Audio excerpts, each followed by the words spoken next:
Hello, and we're live. We're currently at 2017 UTC, which is about 3:17 in the afternoon here. So welcome to the Q&A&Critique number 79. I'm currently here with Tymen Muller and a number of you here in the Discord server of Bforartists.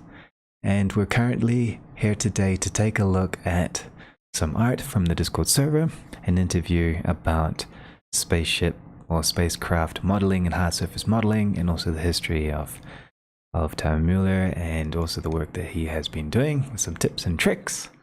And later on in the end of the show, or the latter half of this, we'll also be taking a look at what's coming to Bforartists 3.5.0, which is Blender 3.5 and 6.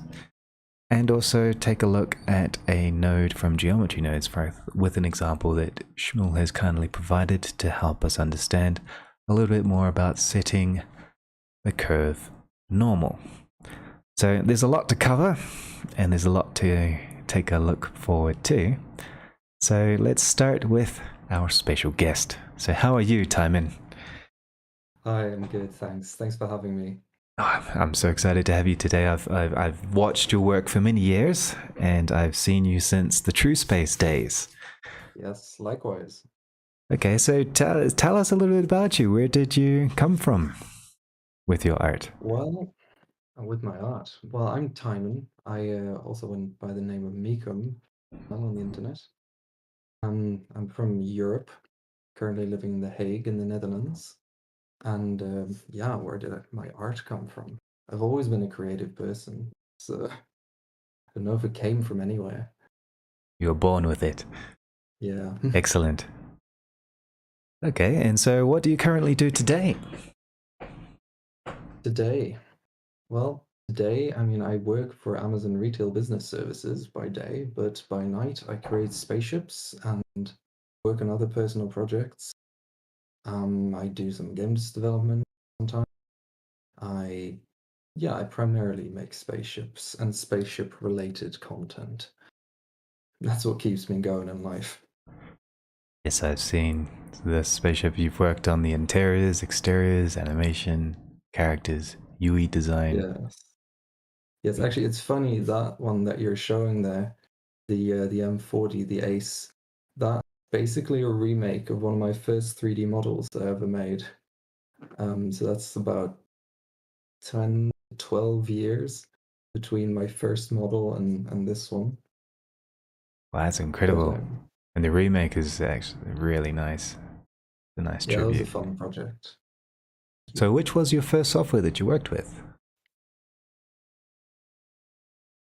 The first software that I worked with, it's got to have been TrueSpace, actually. But it's funny because the first thing that I ever worked with was a game called Cube 2. And it was kind of like Minecraft, but this was way before Minecraft. And it was like, it was a block building game, but you could also angle blocks. So basically, you could actually just do polygon modeling, but in a game world like Minecraft. I think that's kind of what got me into 3D modeling initially, although I didn't really know it at the time. And it wasn't until like a couple of years later that I started modding games that actually needed proper 3D software. And I think that's when I started with TrueSpace. Yeah. Yes, I also started with TrueSpace back in the day as well. Mm. A good 14, 15 years ago almost. Yeah. I miss it. Yeah. I mean, here's the thing, I actually still use it to this day. Like for a lot of projects, especially when it comes to just modeling greebles and little details like that. It's just more comfortable for me to work with TrueSpace because yeah. it's just more comfortable. Yes, the Say modeling in it is Blender, fun. yeah, Blender it's good. I like Blender, but I like Blender for the highly technical stuff and like the heavy duty work. But when it comes to just modeling things, I still prefer TrueSpace. Yeah, nice. Yeah, some of the poly edge tools and the loop tools and Boolean tools are still quite good there. They are. But I think it comes down to just being kind of my comfort zone. as well. It's the one you've used for a while. Yes. There was a time when I was using Softimage as my modeling tool after I used TrueSpace, and even though I went EOL in 2015, I continued using it for another 3 years Yeah. because I just liked it as well. TrueSpace as well. I Yeah. used it 7 years after it went EOL, overlapping into Softimage. Exactly. It's crazy. Actually, I think I saw that there was another software that's making a return. I don't know if it's Rhino or oh no, there's another software that's making a return from back in those days. And it really stands to show that they really got things right back then when it came to just hard surface polygonal modeling, because it hasn't really changed that much in the last couple of years. Yeah, Or so last decade, I suppose. Yeah. yeah, in this case we can start talking decades almost. Time flies. All right. So I've also noticed that you've been working with hard surface modeling for all this time, or most of this time, and I wanted to see what inspires you to stick with your spacecrafts.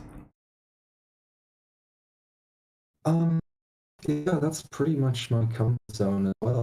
Like, the thing is, like, if I have to model something that isn't a spacecraft, I have no objections to that. In fact, I relish the challenge. I really like modeling characters. I actually like doing character design, costume design. No problem with that. It's just, it seems like I keep falling back on spacecraft and various other tools, primarily. That's good. I would say that spacecraft, there's so much there that overlaps with my other interests. I like reading about aviation, I like reading about rocketry. I like keeping up with, the latest in rockets. There isn't anything that I can think of that I am more passionate about than reading about aviation and studying aviation. So a lot of the time I do tend to sort of incorporate the latest things that I've learned into my work. Although that does come with the caveat that not all of my work is supposed to be realistic. There's this, for example, that you're showing now. This is a shuttle for hyperventilator, and this is supposed to be more like those old kit bashed, 70s, 80s physical models that they used for filming. And that's a whole other approach. But I do like doing both. I like the detail that goes into both of them. Like, it's different kinds of detail. Yeah. If I That's want, for true. example, to create a rocket engine, I'll put a huge amount of thought into how it works. But if I want to create, say, something like this, just like a very detailed model like this, I want to kind of just throw as much on there as I can. You can handle. That's great. You mentioned a game that you've been working on and that you've been contributing to and developing, which is Hyperventilator. Um, could you tell me more about this game? Yeah, so a couple of years back, I was working on a sort of storyline and a sort of universe called Wood, which was this silly Terry Pratchett-esque, like, silly fantasy universe, but like medieval style. And then one day I had the idea, okay, what if I took this, but like I put it several thousand years in the future? And that's how my game idea for Hyperventilator began, because I think I made a mod first, and for a game called Endless Space. And then I went on to create a standalone, and this standalone became like a pretty big project, like an RPG. And I'm still working on it now. And that, like, at some point I just went like, okay, I'm gonna put all of my like creative ideas into this. Like, I want to add like all my heavily detailed 3D models, but I knew that the game engine wouldn't be able to handle it. So I did end up going for a sort of 2.5D solution. Like, it has a sort of 3D render engine, but then everything is just 2D sprites with normal maps. And yeah, that was kind of how the art style for Hyperventilator was born. that also allowed me to kind of go for that old classic hit bashed model feel and look. It's And amazing. Yeah, I've played yeah, this game when it was in beta. I think you gave me a test. I was yeah, we were running testing around. it. I was getting stuck indoors, walking in and around the Oh, ships. It was good that's fun. true. Yeah. And you also helped me test the multiplayer, right? That was fun. Yes, I enjoyed that. But Yeah, this has been quite the ambitious and amazing passion project that you've managed to make it come real. It's extremely impressive, really. thank you. Yeah, it's been one of my favorite projects to work on. So, do you consider this project finished, or do you have No, more plans for it? no. I definitely want to keep working on it more and more because right now it's still very much unfinished, and it's been years, but it's not something I'm willing to let go. It's something you can So yeah, always add flesh to. exactly. It's something I'm going to keep continuing to develop, presumably over the coming 2 years, and then hopefully it will be finished. That sounds good. Yes, a lot of the ships that you have here on your outstation, for example, the PFR-1 Spacebug, I saw it also showcased here, Yes, yeah. Most of the ships that I've made in recent years have been for hyperventilator. which also contains interiors as well as exteriors. Indeed, yeah, the interiors are quite a lot of work actually, but it's a lot of fun to make. Absolutely inspiring. Mhm. So, the backstory that you mentioned about this world, could you give us a little bit of a hint of what's actually happening inside the game? So in the game, what's actually happening is there are two sort of storylines. There is one open world, like a traditional open world. You can customize your character, choose your background, that sort of thing. But then your character gets plunged into this conflict where time traveling wizards from the original universe that I talked about end up in the future due to a bit of a mishap with their time experiments. And basically, I guess what you could call this is an experiment to see what would happen if you have medieval wizards with magic in a world that has forgotten about magic and just focuses on technology and technological development instead. And there's this sort of clash between those two bizarre realities. And it's kind of a fun idea to play with. That is a fun idea. Yeah. I've noticed that some of your designs have a very strong influence from Star Trek. Am I Well, this correct? one actually, yes, this is a commissioned work by someone who wanted a Star Trek style ship, but more realistic. They wanted like a ring ship design without this traditional Star Trek nacelles. And yeah, so I think they were working on a book. It might actually have been used for the cover of the book. Yeah, it looks very So yeah, smart. that was quite fun to work on as well. Yeah, I think you nailed that Star Trek vibe down pat with the client parameters. Thank you. Yeah, here's more hyperventilator content. These are the blaster rifles. They're kind of Star Trek inspired, or Star Wars inspired, I should say. Yeah, this one here looks very And familiar. yeah, Good. All right, so I remember I wanted to ask you.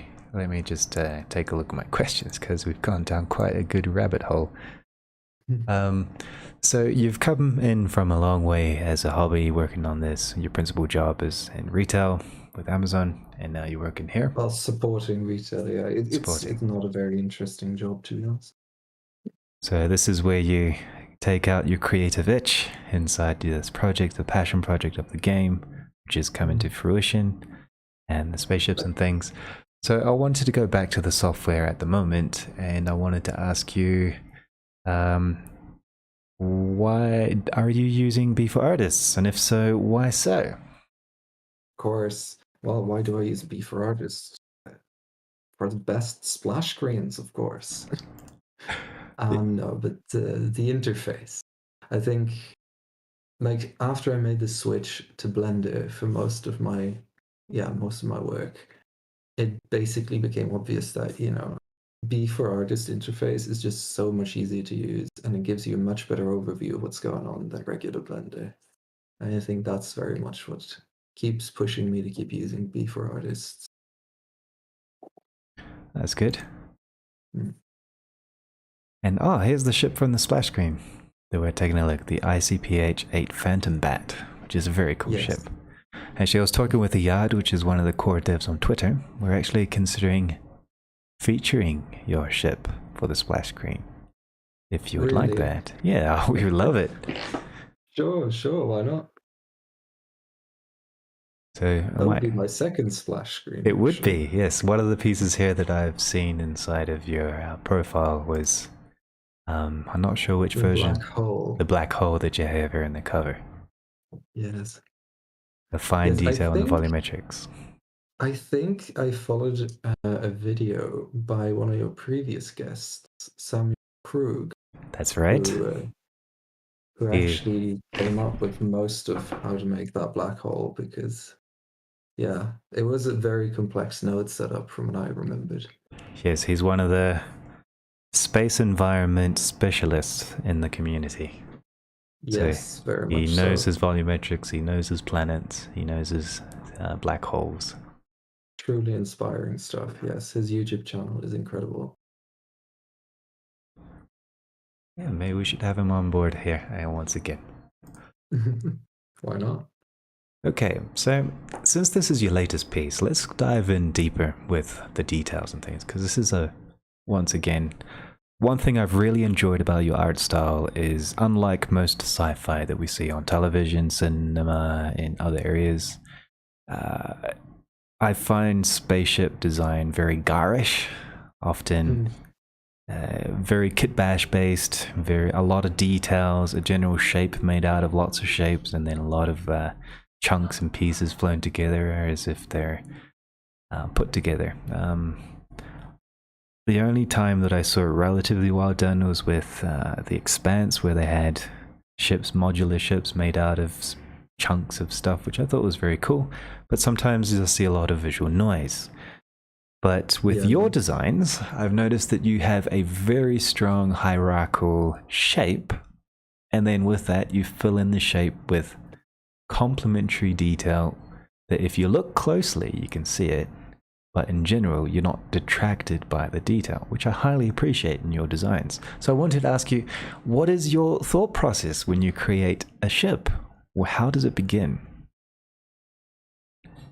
So, well, this kind of depends. Like, my typical workflow for modeling more complex species is to start the design in TrueSpace, actually.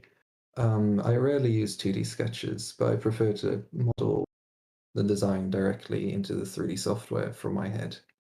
And so my approach kind of differs based on whether I'm going for realism or this kind of more retro kit bash feel. Both are quite heavy on detail, but for the more realistic models, I try to incorporate the interiors as much as the exteriors. I try to research it a lot more. Usually I'll have an idea, obviously, of what I'm making. So, like, if it comes to rocket engines, I will know how to set up the rocket engine. I'll know where the combustion chamber goes. I know where piping goes. But if it comes to like spacecraft, I try to take into account various things like, you know, RCS ports, like thickness of the hull, things like thermal protection systems. However, if we're talking about the more kit-bashed models, um, generally speaking, what I think about is I start with a very simple base shape, and that base shape is kind of going to be the ship. And then, because it is going to be kit bashed, you know, the way they used to make it back in the days, you kind of have to think, okay, so everything that comes after, you sort of glue on top of it. This is a process of essentially adding like everything that you can think of that makes sense on the outside of the ship. So the interior doesn't matter so much, unless it's for hyperventilate, in which case I also had to make the interiors. But for like a lot of these ships, I basically just start with an exterior and I just paste any details that make sense in the exterior. And yeah, the idea is that it kind of almost needs to look glued on in a way, and that kind of gives you that retro feel of classic models as they would have been used in films, for example. That's right. Hmm. And you managed But to yeah, preserve that aesthetic quite well. Thank you. Yeah, that's very much the goal with especially these the hyperventilar models. Like in a way, it doesn't really matter too much for me if it feels like, if it's from a B movie from that era or if it's from like one of the big movies. Like the important point is that it feels like a kit bash model and that it doesn't feel too CGI and too angular.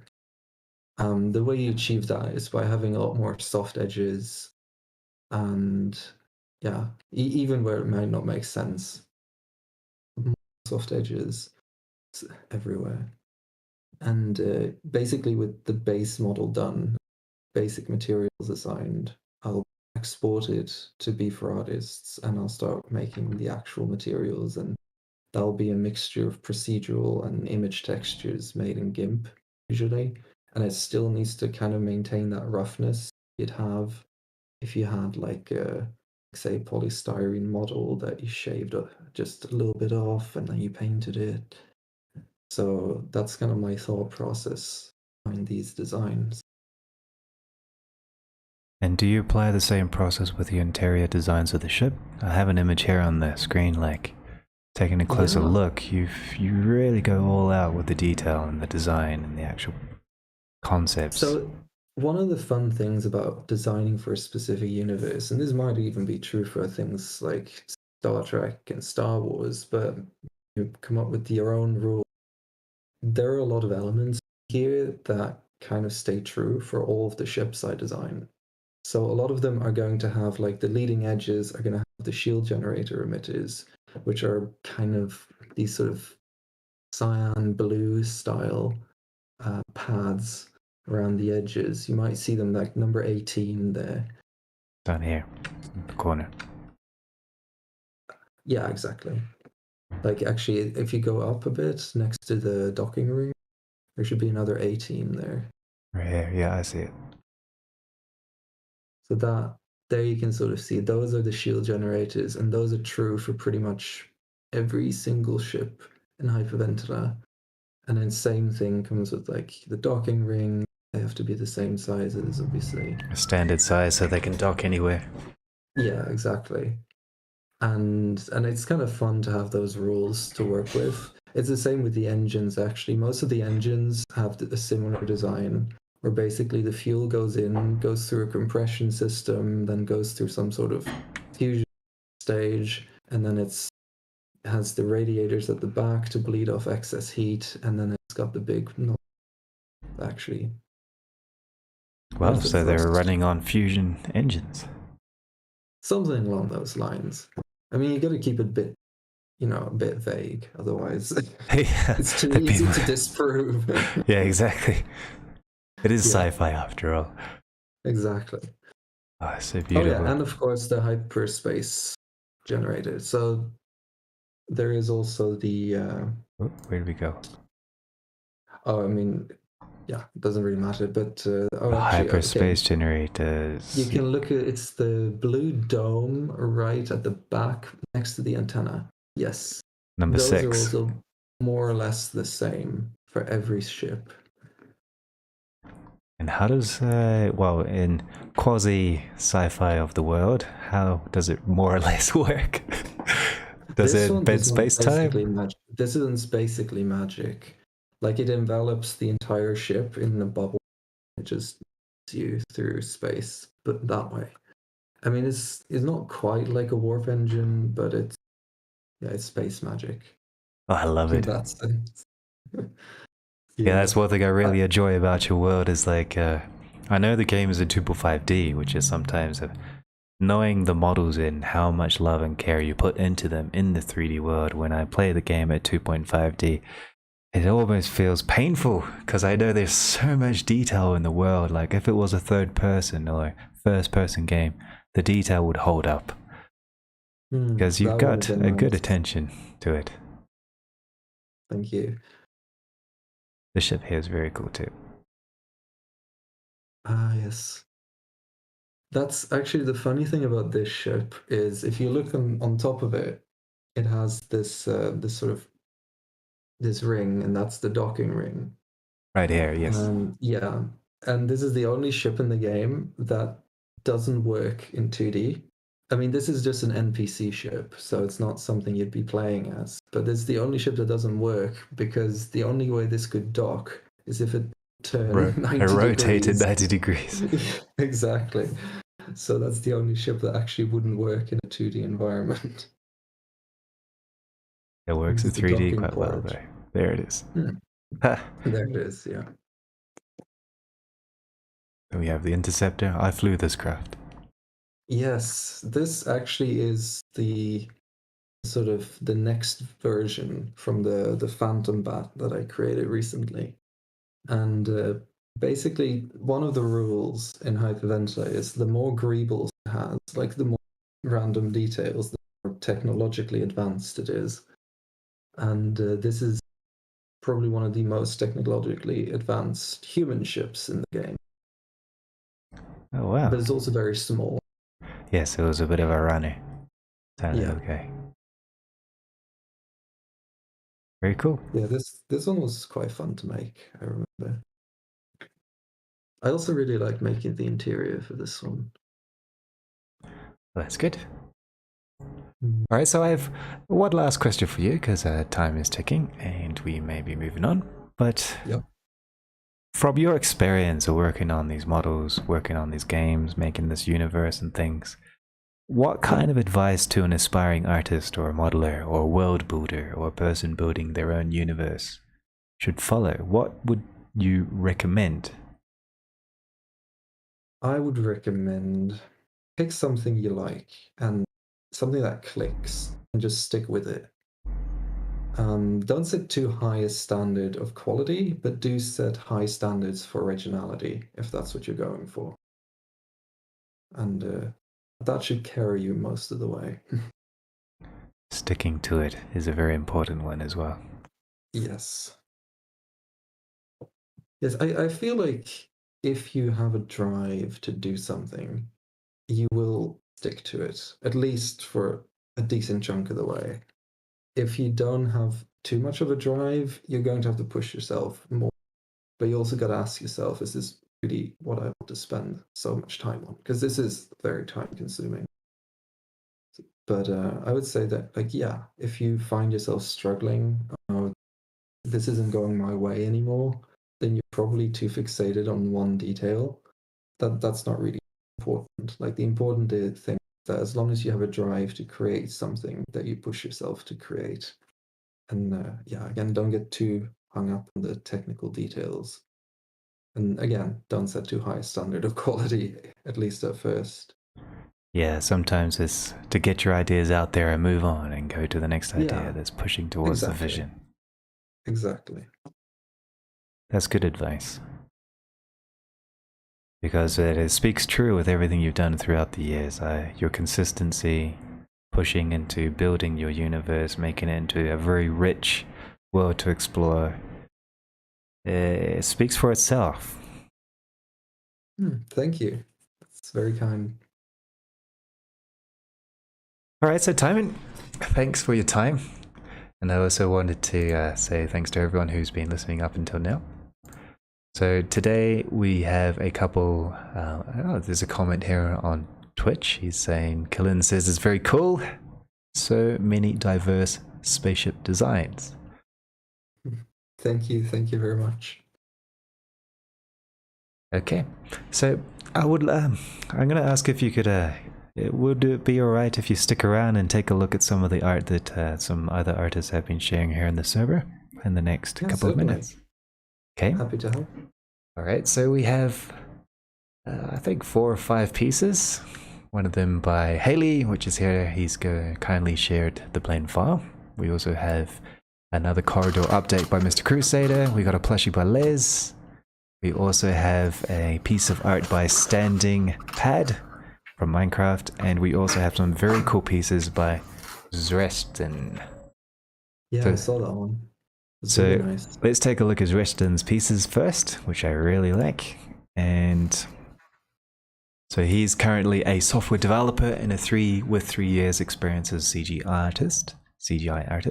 And he's currently freelancing with international projects with experience. So this week he submitted 2 pieces, which I thought were very special. And I thought it would be right up your alley. So tell me, what do you think? I love these. These are great. I mean, this last one here, the blue one, it gives this sort of Mass Effect feel. I think I played through Mass Effect Andromeda like a year ago and had this very similar feel of just, yeah, the vastness, the larger environments. Yeah, I love the whole composition here. I love especially like the fog at the back, like just the glow shining through there. Yes, And that is a like very special touch. yeah. And then to the side there's what appears to be a sort of base, I guess, like an outpost. I'd actually like to see more of the outpost as well. Yeah, so right off the edge here, we could have some more shots. Always leave them wanting more. Yeah, which is a good tease. There's also a base down here in the valley as well. Yeah. Right there. Yeah, I really like this piece. And there's a lot going on for sure. Exactly, and apparently it looks like we have the same type of tech or astronauts, but from a different angle or a different moon, I guess you could say, on the red planet as well, which is a good use of the assets. Yeah. So we have one. What is that? Like 3 planets there? Yeah, 1, 2, and like a bright star. There's like a moon as well by the looks of it. Yeah, I really like these. These are really well done. There's like the contrast is very high. Like you can't really see too much of in the background. Like it really draws your eyes to just the vastness of space that's out there. Yes, you've done an excellent job. And the next piece that we have here is by Standing Pad Animations. He's been pretty active on Arendale's Discord server and here. He's also been working on... I think I've seen it before as well, yeah. I like the Minecraft style here. Like it's like taking the aesthetic, but then like really turning it up to 11 because of course this, like I like this much better than usual Minecraft. This is really artistic. This is beautiful, very cute as well. Yes, with a little pet in the bow tie. Yeah, I really like the colors, and yeah, this is really fun. Like, I think this is something that is perfect to like play around with in Blender because you can really like take existing idea and just really build on it. Yes. Well, the thing I really liked about Standing Pad's quality of work is his lighting and the subsurface scattering that he uses on the skin of her character. The subsurface scattering, that's really good, yeah. Yeah, the right lighting is excellent. Spot on, the way the framing with the vignette and the complementary colors of the purple and the blue. I think it's very well done. I like it too. And last week, we also had a look at Les's plushie that he made, a little octopus, but now this week he managed to also continue making another character. So if Les, you're watching in here later, I'm glad you're continuing on with the series. Oops, sorry about this. Very cute. Yeah, though I missed the shader that he had last time. For some reason, it's not affecting the edges of the cloth here. That's coming on all right. There's like what is this supposed to be, like a sewn together like plushie that, yeah, because you can see the cloth texture. Sorry, it's the Discord compression actually makes it a little hard to see the cloth texture, but I can see it. Yeah, if I zoom in quite a bit, it's there, but it's very small. So maybe for the scale of the character, there's a possibility that the cloth could be made bigger, or the cloth texture. I like it. Maybe some visible seams really add to sell the effect. Yeah. But the general shape design and the colors I love. a lot. Stylistically, it really works. Yeah, it's very cute. Yes. And second to last but not least, we have a video. So this is done by Mr. Crusader that we also had a look at last week, but he's also posted some updates with I'm not sure if I've seen this corridor. Where is it? I think we may have seen it last week. So we'll move on to a little...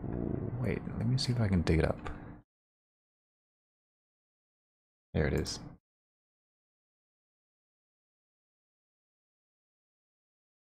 Let's full screen it.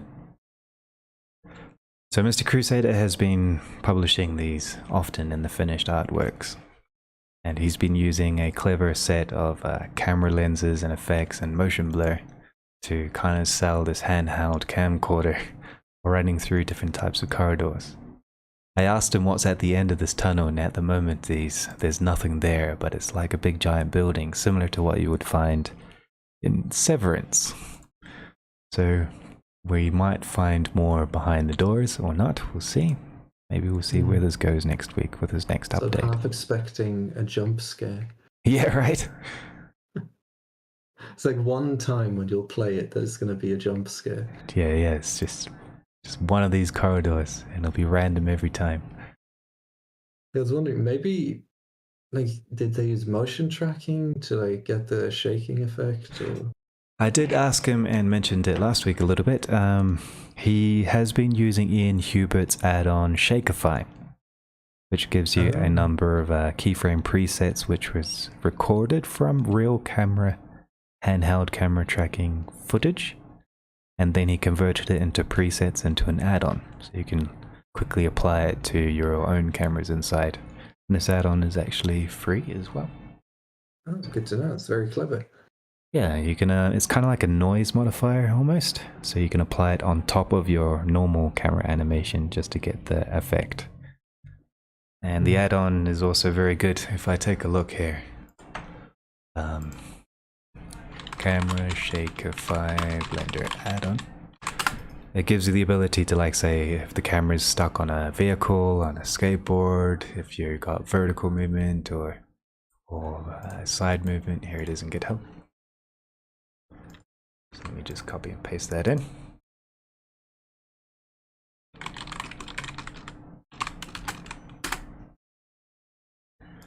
So it gives you a number of different types of movement.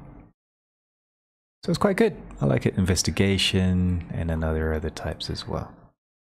But where is a good preview of it? Here it is. I wonder if you slow it down a bit, maybe you can get that Galactica camera shake effect for spaceships. Maybe. But here he is explaining how to do it and how to use it, how it works. It's a very good add-on. So I think that's what he's using through the corridors. Okay, and the last piece that we have is with Haley here. He's kindly given us the file to take a look at.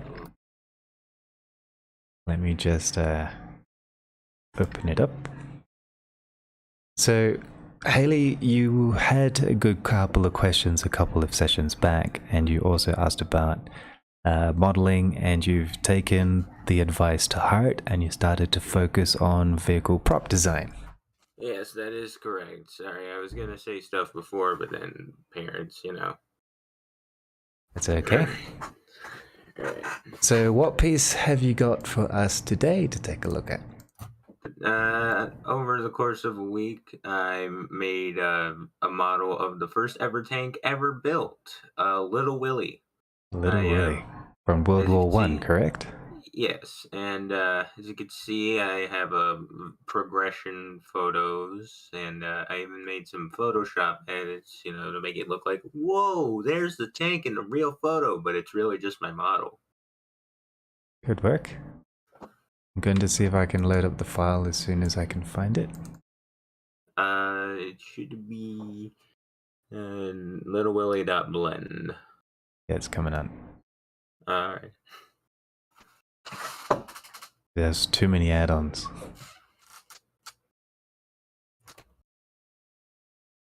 Maybe I should set up a workspace of Bforartists that has a minimal amount of add-ons so they can load it up quicker while I'm live. Yeah. And it's your thing, so you do what you do. There we go. Here it is. Coming on. Yeah. Alright, some of the textures did not get packed, but that's okay. Those were just reference photos. Oh, okay. So we can hide them. Mm-hmm. And we go into rendered mode. Yep. Are you currently using Cycles or Eevee at the moment? Eevee. I think it's an Eevee. Yeah. Very nice. Let's throw in a background just for fun. Ooh, dang. That was good. Alright, so tell me more about this tank. You said it was the first in its making, so how did this particular tank work? Well, the way I modeled it, it's in museum condition, but at the time, you see those two little cubby holes, like Right at the you front see those here? two little, yeah, those two little flat things. Now, whilst there's no interior on the model, I think they would use those as like shooting holes. So like they go into the holes and then they shoot their guns from them or something, to my knowledge. And then in its World War I condition, it would have a little wheel thing behind it, I think, to help power it or something. I'm not too educated on the history of this tank, but it is the first tank ever built, and It that's something. changed history. Mm-hmm. Mechanized warfare became extremely bloody. Yep. Oh, that's very cool though. I really love the riveting that you managed to work on this. Oh yeah, just use a bit of array modifier, and then just have to angle the things properly, and then eventually you get it into a pretty satisfactory state. And I Very use nice. previous knowledge on previous models to make those tank tracks with the curves and stuff. And with that you can also, I guess you used like a deformer to move it I around. guess, yeah, something like that. Yeah, with one of them it works nicely when you move it forward and backwards. So this is where we'd have to get into geometry nodes. That's cool. I guess if we throw in some other types of metal, let's take a look and see what metal materials we have. Got anodized aluminum, painted metallic. This would be what? This would be like cast iron, right? Yeah, something like that. I don't really have all these material stuff to work with. This is interesting. Oh, this comes with Bforartists for free, so you can like. Ooh. So you just when you load it up for the first time, just click on default library, and you'll be able to grab them. I never really used Bforartists. Now this will give me a reason. Yeah, this library I converted from another, but every now and then, when I'm not busy, I'm trying to add to it.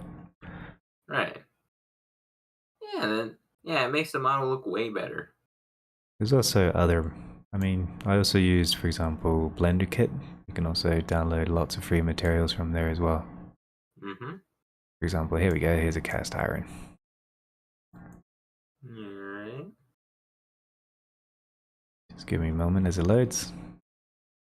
Yep. There we go. Oh my god, that looks so good. It's very slow because this is a procedural metal, and yeah, I Eevee know, sounds but still, it just made the model look 10 times better. Oh my god. Yeah. Ugh. So you just, this is what the Blender Kit add-on that you can download for free, and they have a lot of materials you can play with. Oh yeah. This gonna be good for my next model that I'll make in a week and then show on the show. Sure. Yeah, it's a good motivation, like accountability and sharing your models with other people, sharing your art. It's a huge motivator. That's why I'm doing this Q&A as well, is to keep you motivated. Yeah, speaking of that, How high quality would you say this model is, aside from materials needing to be cool, which you're doing right now, and that's very cool? I think it's pretty good. I would recommend, like, for example, if you're working with AAA, to add a little bit or a couple of bevels on the edges here. Just, I mean, for example, if the game was like third person, here's the thing. If this was like a third person game where or top down, or a 3/4 view, or you're looking at the character from like this distance more or less, it's okay. But if I was playing first person from down here, let me just switch it down to this view here, which is a bit more performant. So if I was like at this view, and at first person, I was running up to it, and I ran up to this point, you can see these sharp edges here. If it's a cast iron or hit iron, I would have to add a bevel to these edges here. Start focusing on the plating with the textures and the texture painting and things like that to make sure that the detail works. So your model is good for third person, but for first person it would require much more polish. Right. I do have an explanation for why it does look like that with the weird thing you just described. It's because I applied an edge flip modifier to it, because I wasn't sure what modifier to apply to it with you know, because like, let's say you put a subdivision surface modifier on this square object, it's gonna look horrible. Yes. I wasn't really sure what to do, and most of the time I just end up edge splitting it anyway. But here's a quick tip. Like, if you, for example, if you need this edge here, let me turn off the X-ray, and I need this edge, this edge, this edge, and just these edges here with a bevel. What I can do is I can go to vertex groups, assigned to a new group. So here in the vertex settings, I have a new group. I'm just going to call this the edge left. And then I can add a bevel modifier. And inside the bevel modifier, I can choose it to say vertex group and select that group. And then from there, I can assign how heavy I want this bevel to be. So yeah, I can see the difference already. Yep, so hang on. In this case, I would want, let's go into my modifier stack. It's not going okay. And geometry, clamp overlap, I'm just going to turn that off momentarily. There we go. So because I've got a bad clamp, or the geometry is a bit tight, there we go. A little bevel right here. Can add a little bit of 2 loops, and you can see that the edges already started to change. If I want to add, for example, this edge here, I can select it, and in the vertex groups I can assign, and it will inherit the same loop. And now, if I take a look at the geometry, you can see that I have selected different parts of the mesh with the actual bevels that I need. Another thing as well is, like, you can focus on your normals. When you're working on your normals, turn on auto smooth, and that will help. And also with your weight, if you use the modifier weighted normals, you can tell your certain angles to be smooth and certain to be sharp depending on what you need. So for example, this edge here, because it has a little bit of topology, but with the weighted normal, I can make it look better by using a weighted normal. So it makes it look round even though I'm not using a lot of topology. And this will bump up the quality a little bit. Alright, I'll be sure to try and apply that for the next thing I make. Now, you mentioned that if this were in a video game, then I need to do that, which brings up an interesting question. First person. Yeah, first person. But what I'm saying is, like, so vehicle artists primarily work in video game industry, or can they work anywhere? That could work anywhere. Alright.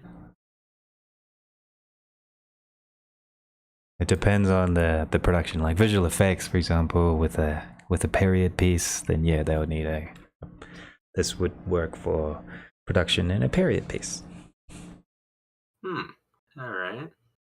Also, you could work freelance and just take requests from other people who are interested in historical vehicles. You can make the models for them and make a bit of cash on the side. That's Yes, right. that is a great idea. All I need to do really is get an audience.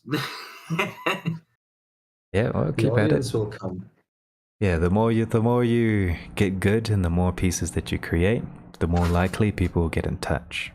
Or the stronger, I guess you could say, the stronger first contact you can do.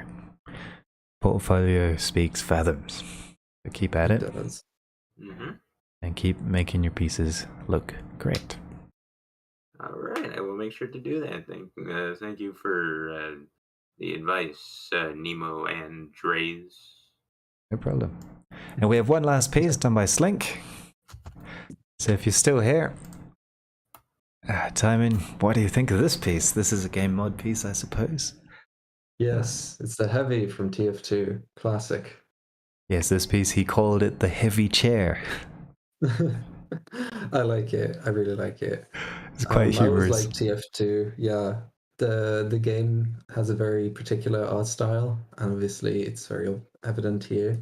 And TF2 always has an element of humor to it, and I think he captured that really well. Yes, he did. It's good. Got that meme sense to it, and he's working with his rim lights quite nicely. It's a little bit strong on the cheek, but it works okay. There might be some smoothing issues on the bullets there a little bit, but other than that, yeah. Which I think part? this is probably right here on the original model. Belt. Yeah. That's probably just because it got imported from somewhere else. I'm assuming that this is the original game model. All right, good. Okay, so we're about to come to the end of today, and now we're coming to the extra bonus piece of the geometry nodes. So this was a good amount of art. So if you're still listening here and you would like to be featured next week, don't forget to share your finished pieces here in the Discord server, and we'll take a look at it with the next special guest. And we'll also have a good closer look at all the pieces that you do. And if you keep it coming, maybe you'll become a special guest as well. So I'd love to see your art here on Discord, or tag us on Twitter, the Bforartist, or myself included. And you might be here showcased in the future. So the last bonus piece, thanks to Shmuel, we're going to take a look at this node. I sent you a new one, a new file that I changed a bit. If you want to download it. Yes, I have downloaded it here. And I'm about just like a side point there. I want you to first just go on and explain, or try to explain, what you intended to explain originally. Yeah, I would say let's just take a closer look. Saying the bonus thing, you can look at it afterwards, or just whoa, it looks really say, good. wow, very nice. You see the backplate? It doesn't exist. There we go. This is a good example. Are you in Eevee or are you in look dev mode? I meant I went into solid. Yeah, so it's still in solid. I think do you still see the colors? Yeah. Yeah. Okay. That means so you're in 3.4 then. I'm in 3.5. Actually, probably 6 now. Yeah. I wouldn't expect the color attributes to still be in the not in the what's it called mode, in the solid view. Yeah, color attributes works in Eevee now. Because they changed something. No, they changed something in 3.5 alpha that stopped color attributes from working unless you store that attribute in the side. That's strange. I guess they fixed it. Maybe, I don't know. Yeah, I mean, I'm just curious. Bforartists merges in. I use the dev build, so this is 3.6. So it must have been fixed within the past couple of weeks. Maybe they fixed it because they told me it was a feature, not a bug. So. Wow, it's But I annoying asked, they but, do have to call the color attributes all the time when should just yeah, be but able to. I guess maybe they fixed it. Okay, Yeah. sorry. Continue demonstrating. It should be clear. I think you can do it yourself. Okay, let's just see if I can find the node that you had where you're setting the normal. The first There it it's is. There we go. highlighted. Z up and minimum twist. Yeah, that's a good example. Yeah, I found one. So the red arrows are the normal, and the Y arrow and the green arrow is the tangent normal. So it doesn't actually put the normal up. That's why it's lying to you. The normal does not point Z up. It points to the side. Y up. It's not no. Z up mean that the normal is the Z. That's what I would think it is, but it's not. The normal isn't the Z. The normal is the normal. It's the tangent normal that goes up. So he's lying. The node lies to you, but that's what I was saying on Twitter. But yeah. So as you can see, you're just getting the tilt correct axis. Yeah, tilted. Yeah, It so you changes see the how that's on normal. the tilt doesn't. It's calculated before the tilt. So it just sets the normal, and then the tilt is something additional.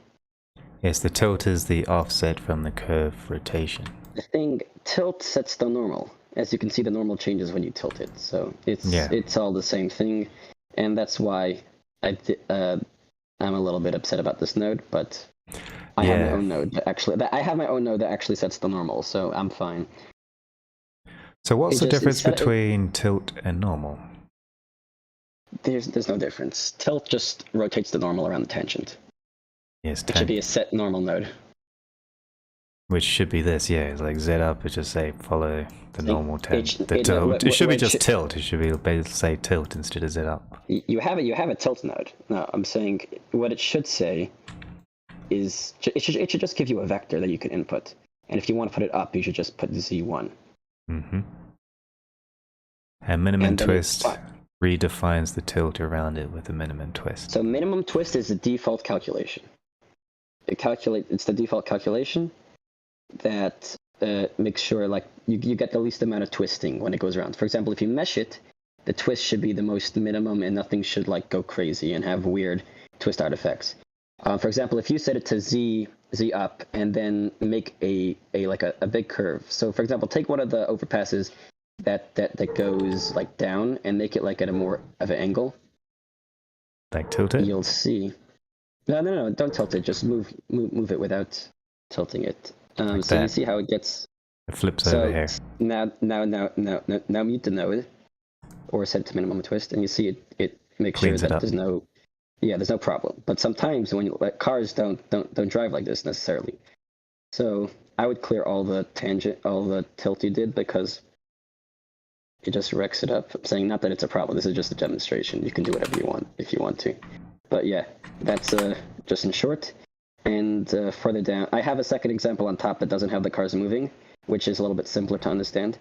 To make them move, I use some methods that I think most people don't go about it the same way I did.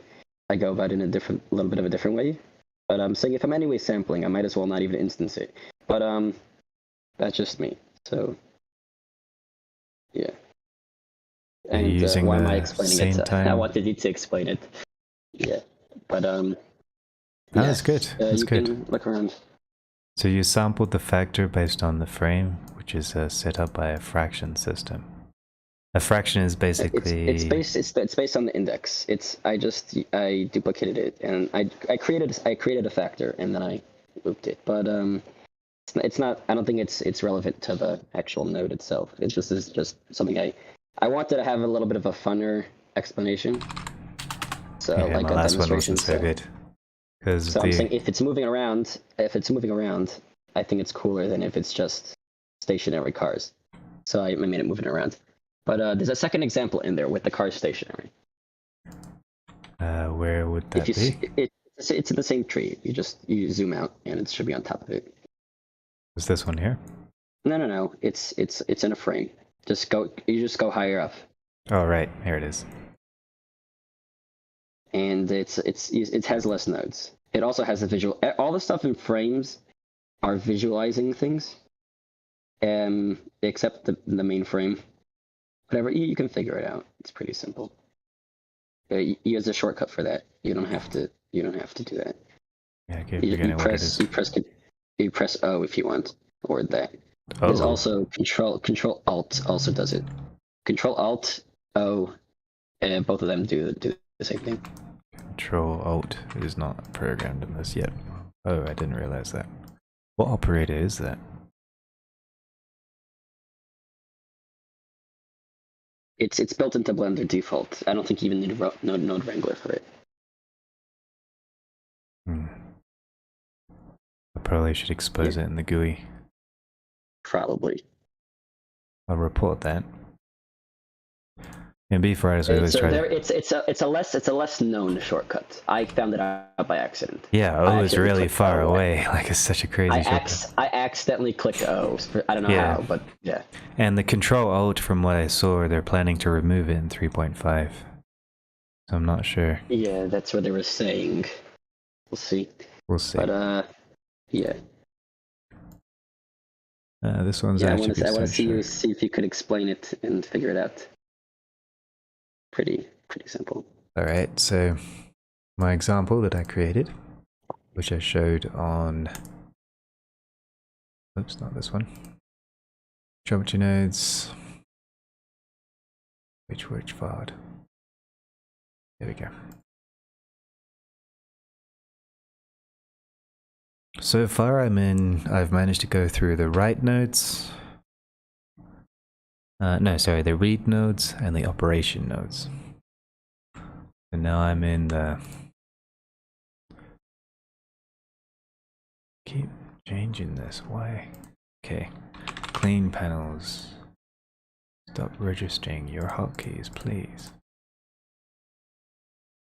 Preferences, save. Maybe it's a bug. Right. So the way I had it was basically, I have a curve, and the curve has certain tilt properties. So the tilt is basically the normal, the up vector of a curve, and there are two ways that you can interpolate it. One is the evaluated up vector, and the other is a smoothed out minimum twist vector, which makes it a little bit nicer. So if I'm in my node tree, I can use the evaluated up vectors from the twist, or I can use a minimum twist, which will make it interpolated and smoother. And that's basically it, really.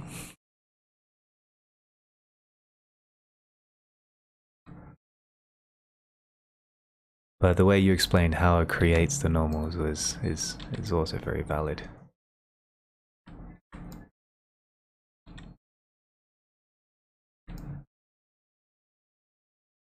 There we go, there's my 12. So here's kind of a broken twist there, woo woo! And that would be the minimum twist, and the Z up would be exactly what it is. Change the distance. Saying since you're actually tilting it, it's kind of hard to tell. As well as if you flatten your curve, you'll see there's no difference because then the Z will always be up. So. Yeah, with your example with the was it the rhomboid? No, what's that shape that you have? Trapezoid? In regards to what? The track shape that you're using. Oh, I just randomly extruded a curve. Right. But here you can see there's no specific shape I intended to make. I just wanted to be like a good demonstration of it going around. I made a shape that would point in a very different direction if it wasn't Z up. I wanted to show a big difference. Yes, you had a way better shape. Yeah, your shape if you curve to mesh it without any what's it called? Without any tilt, you'll see how much of a difference there is, depending. But with the tilt, it's kind of, you can reset the tilt in GeometryNode if you want. It's easier. The curved mesh Just set instead of a circle and make it like a flat plane. Yeah, I should have done that. Yeah. Alright, so what did you do for... that's a mesh line? No. It's a curved line. You can't Curved curve line. with it. There we go.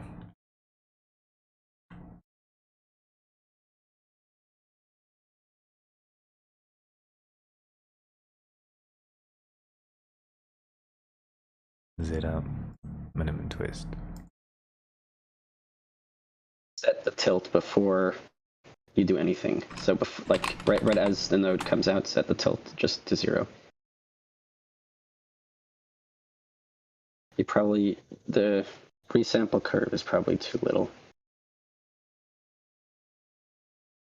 You can probably resample after.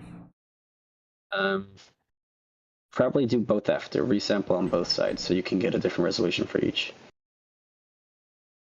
Because if you resample after you resample, there's no point of resampling.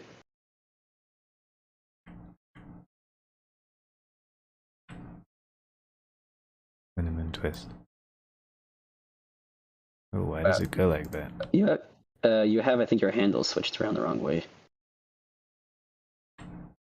I think it's hard to see because of compression or the color. Something like that.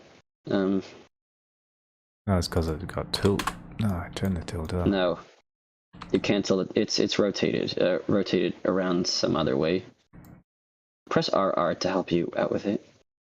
No, it could also be caused by the Z. Oh, I know what it is. I know what it is. Yeah, the curve line is set wrong. The curve line has to be set on the X. On the center. The X? No, on the X, not on the Z. The Z makes so cancel out the Z, and then yeah, you can make it negative. Yeah, that was the problem. So now you see this is minimum twist, And this would be Z up. Yeah. So how much of a difference is there?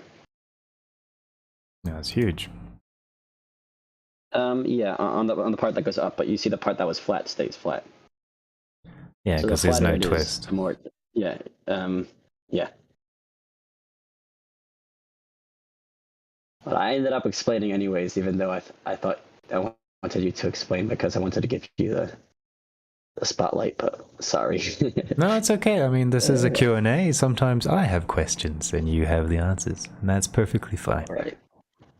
That's actually, thank you for answering that. That actually clarified it because I'm still learning these as each piece. So it is good to go over it and make sure the examples is a lot more obvious. Might be worth republishing this like this. So for looking at your setup, I was like, if I was somebody who didn't know what the node was, I would have no clue what's going on and be like, what happened? They twitched. Yeah, the thing Something is, twitched. something twitched. That was it. Your example with the flat plane was actually very good. I should have thought of that. I give myself every day 30 minutes with plebes here to figure out a node, but 30 minutes sometimes is not enough. Yes, sometimes 30 minutes is not enough. But hopefully after my job I can do a bit more of this. Yeah. Okay. There is something cool in my file that I did that's nothing related to geometry nodes that I quickly wanted it. I had an idea and then I asked on the help and like it helped me out. And yeah, it's pretty cool. It's the backplane. The backplane? In my second file I sent you, there's a backplane behind the setup as like a backdrop. Oh, this There's here? something interesting about yeah, but in my file. Oh, in your file. Let me load it up. It only shows up in render mode. That's the cool part. It's on GPU, yeah. Viewport. It too nice. doesn't have to be in render mode. It could be in Eevee. It also works in Eevee. Oh wow, that's interesting. That's in the world shader. Yeah. Let me just turn on using scene two. world. Yeah. Yeah. The camera's kind of in the way, I'm saying. But you can probably see it better if you're not looking through the camera view. There we go. Wow, that's amazing. I also made it clip if you go behind it. Like I made backface culling, so not clip. I mean like it disappears if you go behind it. Backface culling, yeah. Oh, that's clever. So like so you could have an infinite plane this way almost. Yes, I have a mask masking it. If you turn off the mask in the world shader, it disappears. So the mask would be the multiply at the end. So if you follow the line coming out of the mask, so no, you have to have a mask because it generates 2. But if you just use the mask as opposed to using the whole thing I had afterwards, so if you take from the output, you see there's these nodes and there's that mask output and there's the gradient output. So a mask is like a hard mask of the infinite plane. So if you just plug that in instead of the altered gradient mask, then here or in the this altered one. mask. So in any of them, yeah. So if I plug this mask into here directly, bypass. Yeah. So I think I'm not sure if that's the bottom one or not, but just see what happens. It doesn't matter. It's not gonna blow up your machine. Yeah. Suddenly, stream stops. Here we go. So now, Infinite plane. So that's the side one. Infinite side plane. And then the other one's the ground plane. Wow, that's very disorientating as awesome. So I could take the mask of this one and throw that in. And you can just cancel out you can mute the Boom. top mix node if you want. Infinite You can background. Yeah, you can also mute the top one, the top mix. The thing is now there's no backface culling because backface culling was something I added just afterwards. For the side so one, yeah. Saying so if it was for both, but if you go underneath now you'll see it, but you can see through it. Oh right. So back culling is done for the bottom. This bottom one. No, so I'm the backface culling is just I multiply it by that backface output I made. Or it's not really a backface output, but yeah. So yeah. And nice. Now you just need a shadow catcher and you're good. Yeah, or not. Yeah, just pretend you're floating in space. Like my base setup and have no shadows. It's just cool to have like a contrast background. I don't know. Even though I anyways made a gradient that looks pretty nice. Yeah. I just for fun wanted to have like it was really just for the ground plane, not the background. The background was just something I added afterwards. But if you have like a ground plane just sitting there, like you could have just a world shader and then work whatever you want, and you have just like something that looks like a real ground plane. And like it just helps you orient yourself in the world a little better. And it shows some contrast to where like where the floor would be if you like want to do like a work in progress render or something. Mm-hmm. It is very good. So let me just load in my shadow catcher. Yeah, I'm gonna go. Okay. Yes, I'm gonna finish the stream as well. But let me just want to load in my shadow catcher just for fun. Oops. I hate when it goes to tweak. Throw in my shadow catcher material. Let it compile.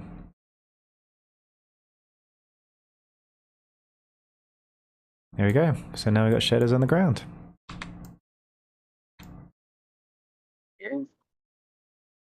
Very good. This is so cool. This is pretty cool. You can keep the node if you want. I'm saying you have it now. So. Ah, thank you. And also thanks for building this this example for this Q&A. Yeah, I think that's very high quality. The main thing. I happened to, because I usually don't make such nice examples. I actually took like inspiration from the way you do arrows and stuff like that. Mm-hmm. It's good to do these examples because then, like, geometry nodes is hard to visualize just in the nodes in the dope sheet or the outliner, or whatever that's called, the spreadsheet. So seeing it in 3D kind of visualized really helps. Sorry, someone came in. I had to talk. No, what I meant was like this is more of your style of a visualization because usually your curves have like the tangent arrows and the normal arrows and whatever arrows pointing out. So I added that kind of style and I made like the background actually look like something as opposed to just being nothing, which I usually do. Yeah. So I made it more like looking like your style of like what you usually show, because you usually have a backdrop and this and that. Yeah. So I kind of style it to you because I was making like a better version of your example. Excellent. All right. Well, thanks, Will.